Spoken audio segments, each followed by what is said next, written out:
Здравейте, аз съм Гено Генов от пчеларска ферма Генови и днес възнамерявам да направя нашето второ видео за фермата. Времето е хладно, 9 февруари сме, един ден преди пчеларския празник Свети Харалампий. Наистина времето е студено, температурите вечер падат до минус 6, 7, 8, 9 градуса. През деня става, там покачват се до 4-5 градуса, но времето е хладно. И така, бих желал да си поговорим днес за стимулиранията през този месец и въобще пчеларската намеса в живота, наместа на пчеларя в живота на пчелите през месец февруари. Каква тя трябва да бъде?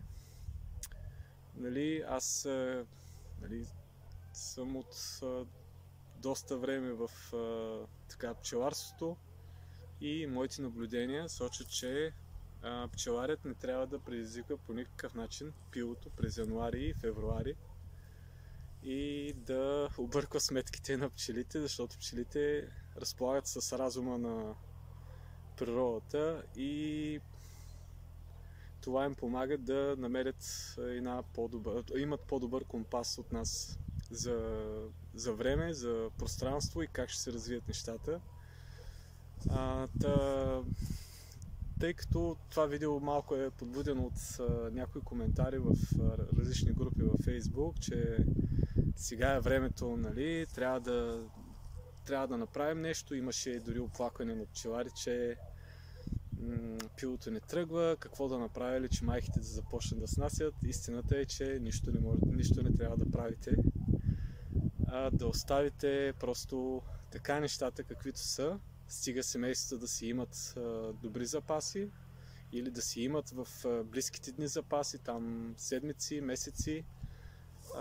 Това е работа, която пчеларя трябва да свърши още през август-септември месец, да подготви запаса през зимата, така да подреди гнездото. Зависи вече от методиката си на работа. Всеки има различни начини. Някои връщат пити надолу към плодниците и така нататък. Всеки работи по различен начин, но запаси трябва да има зимни в пчелните семейства. И февруари месец единственото, което, ако имате достатъчно запаси, просто може така да извършите някои прегледи, просто да видите докъде са стигнали кълбата и спрямо запасите и така нататък, и да направите своята лична преценка в стопанството си. Все пак вие сте командния орган, който трябва да предприема действия и да предотвратява разни неблагоприятни следствия от това, пчелите да са гладни, да умрат от глад и така нататък.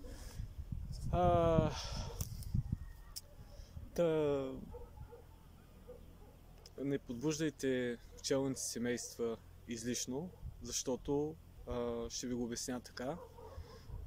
През февруари температурите са доста променливи и както е топло време, на вас ви се иска вече пчелите да са навън, да събират прашец, да тръгват нещата. И да, то се случва, има глухарчета, има минзухари, цъфти и леската, и в един момент пчелите наистина носят прашец.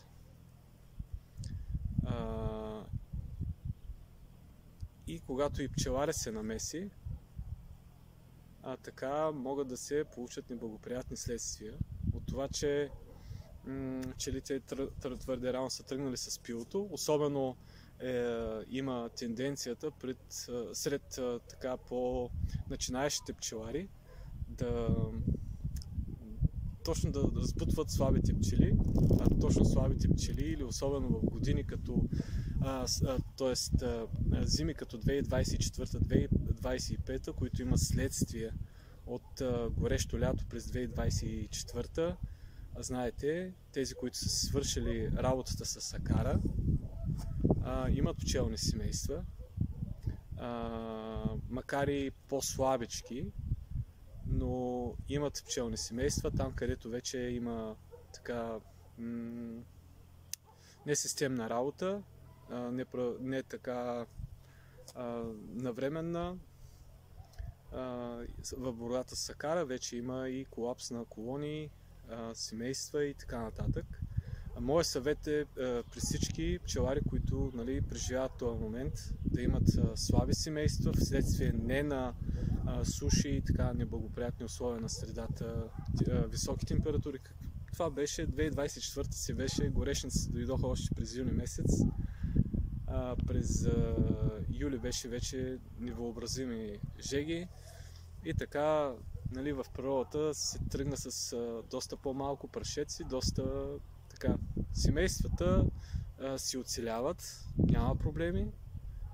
Единственото, което са по-слабички. Но пак казвам, и това може би по-слабите семейства изигра лоша шега на тия пчелари, които не са подготвени с информация достатъчно добра, за да проведат успешна борба с вароатозата, и там вече се получи този колапс. Моят съвет е тези, които семейства са останали слабички, не ги подбуждайте, не правете нищо, освен да има достатъчно запаси вътре в гнездото. Добре е запасите да са от истински пчелен мед, а не пити, погачи, теста и разни работи, които виждам, че пчеларите се забъркват. Ако сте решили да забърквате погачи, пити и тем подобни и всичките тази верига от хранителни продукти, всякакви неща, даже слагат витамини, слагат пробиотици, кисело мляко, не знам още какво, и в един момент виждаш се едно правят банеца. Не го правете при слабите си семейства, защото това ще едно, че те ще тръгнат може би малко по-така уверено на пило, времето е захлаждащо, после ще трябва да изразходят много енергия, за да възстановят топлинния необходим режим за затопляне на това пило, а това ще доведе до амортизацията на пчелните ви семейства или там тези, които са с по-слаби семейства, там нещата са наистина доста по-зле. Сега ще отворя няколко кошера при мен да видя докъде са кълбата и дали въобще има нужда от някаква намеса в този момент. Здравейте, приятели! Това видео стана историческо, тъй като днес е 27 февруари. Тази част, която догледахте до този момент, е заснета на 9 февруари. Поради техническа причина не можах да довърша работата си на 9 февруари и днес е благоприятен ден след толкова време вече да го довърша това видео. Значи твърденията ми за ранното подбуждане на пчелите и стартирането на майките с яйценосната им дейност остава в сила. Видяхте какво се случи през тези близо 20 дни. Имаше сериозно захлаждане в цялата страна. И представете си едно слабо семейство, което вече е тръгнало на пило. Какво се случва с него, за да запази температурния режим в кошера и колко трябва да се натоварят пчелите, за да осъществят този температурен режим. Сега няма да философстваме. Ще отворя няколко кошера. Днес е малко по-топло време от времето от 9 февруари и така вече сме почти март месец. Има солиден, сериозен летеж почти от всички кошери. Надявам се от всички кошери, да не са от почти всички. Не забелязвам, не съм проверял семействата от тогава. Зная, че имат солидни запаси, Още тогава се опитах да ви го покажа във видеото, но просто тази втора част не се записа, а след това не излезна друга работа и сега отлагане и най-накрая реших да сложа пак същият аутфит. Днеска времето е малко по-топло и викам, сега е наистина дойде момента да запиша, да довърша видеото. Мога да ви покажа летежа на пчелите. Доста е приятно.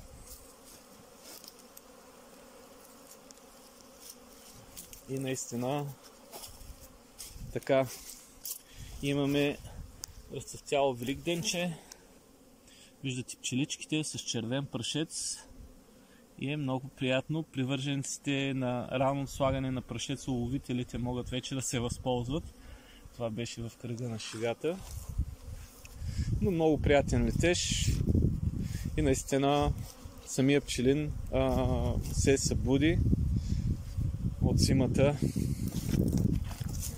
Сякаш в момента имат главна паша. Истината е, че пчелите са тръгнали на пило и в момента така най-необходимото при положение, че прашец е наоколо и имат прашец в пулпитите, имат си мед, най-важното в момента е водата. И така кошерите имат наистина нужда, пчелните семейства наистина имат нужда от по-сериозно количество вода към този момент. И така, ще отворя няколко кошера. Приготвил съм тук един ранков повдигач, за да видим как са нещата въобще с запасите. Виждате, отвънка има страхотен летеж, а вътре всичко е спокойно. Семейството е изтеглено напред и е доста надолу. Запасите се виждат тук, медените венци са огромни. Колкото всъщност самата рамка позволява. До край са изпълнени с мед. И това много ме радва, защото в близко време няма да има никакво подхранване. Семействата не са хиперсилни, а и аз не обичам супер силни семейства. За тези, които знаят, после ще сложа найлончето. За тези, които знаят, тук е може би в рамките на шегата, но се случва през април месец, дори и май, да лее някакъв бетон, ремонтни дейности по време на сезон и то в доста критичния момент. Така че не обичам толкова силни семейства да ми създават паник-атаки с излизане на роеве. Точно тогава, когато аз изливам бетона. И така, ето. Има солидни запаси, семейства са така, просто нямат никаква необходимост от подхранване. Пчелите ме нападнаха. Имаме още какво да се желая да поработим върху тяхната миролюбивост. И така, близо 20 дни по-късно, време е да приключим с това историческо видео. Желая ви всичко добро и наистина пролетта да е така, да даде ръка, семействата да се развият добре и наистина да ги подготвим за новия сезон както трябва.